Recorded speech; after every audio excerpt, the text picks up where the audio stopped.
C'était pas facile pour moi, même avant l'obtention de mon bac.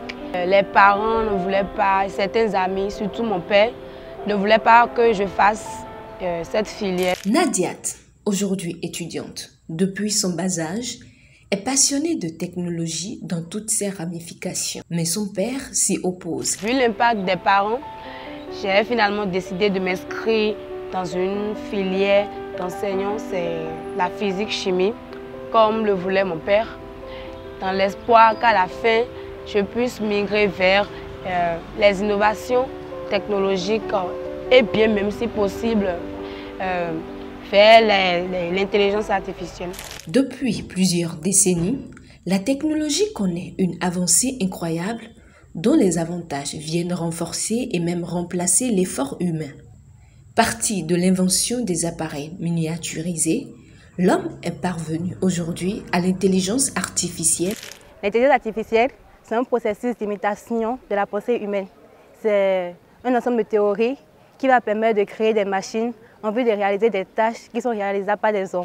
En Afrique, parmi les principales difficultés auxquelles le continent est confronté figure la faible représentation féminine dans les écoles de formation et d'initiation technologique et la faible investigation de la femme dans les domaines scientifiques à la base. Nous sommes d'accord qu'il y a un problème d'orientation aujourd'hui au niveau de nos établissements scolaires et les élèves, surtout les élèves filles, n'aiment pas embrasser les filières scientifiques alors que l'avenir y réside.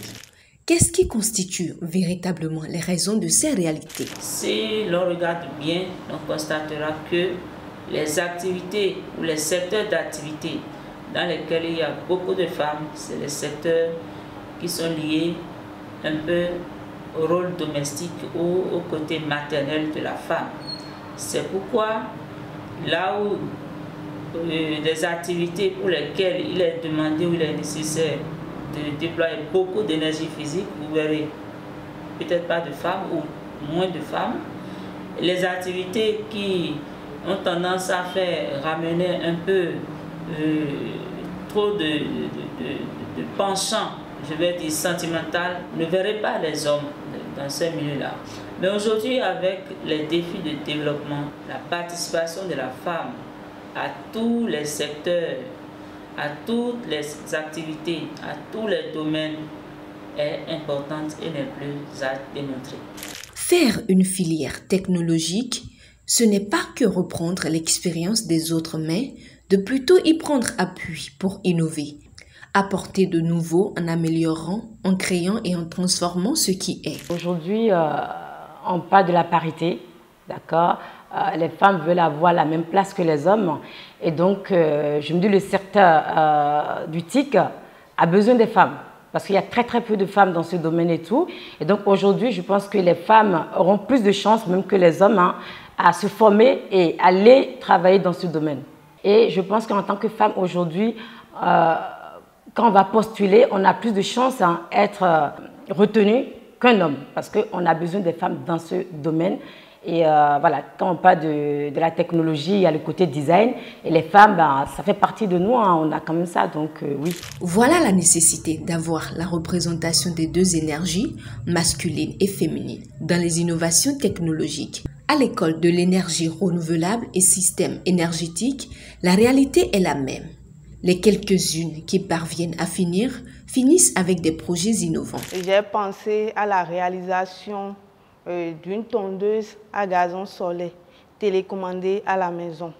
Parce que la plupart des tondeuses à gazon qui existent sont dotées d'un moteur thermique, ce qui utilise de carburant.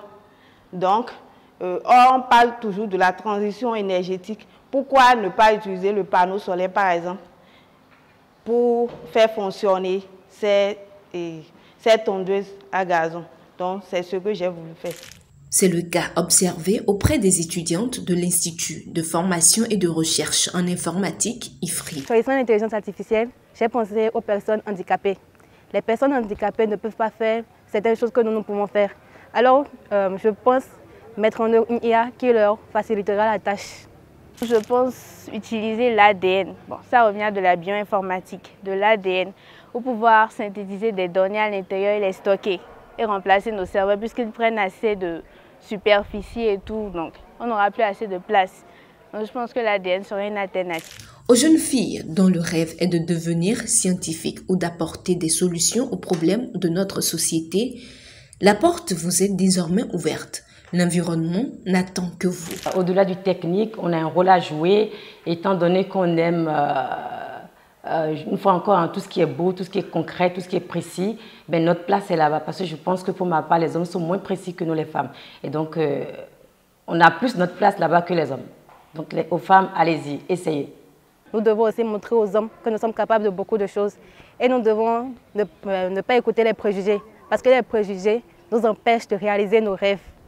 Et pour réaliser nos rêves, on doit éviter tout cela et se focaliser sur ce qu'on a envie de faire. Il faut qu'elle s'y prépare. Donc, les défis aujourd'hui, c'est que le Bénin a besoin de ses fils et de ses filles. Et pour cela, il faudrait que tous ces acteurs dont nous avions parlé tantôt, la famille, l'État, la fille elle-même, se mettent ensemble pour favoriser. Un appel vif vient ainsi d'être lancé à toutes les Béninoises et à tous les Béninois, aux apprenants, aux étudiants, aux parents, aux autorités ainsi qu'aux acteurs du système éducatif pour encourager d'une part la gente féminine à aller vers les filières technologiques porteuses d'avenir et d'autre part à s'y spécialiser.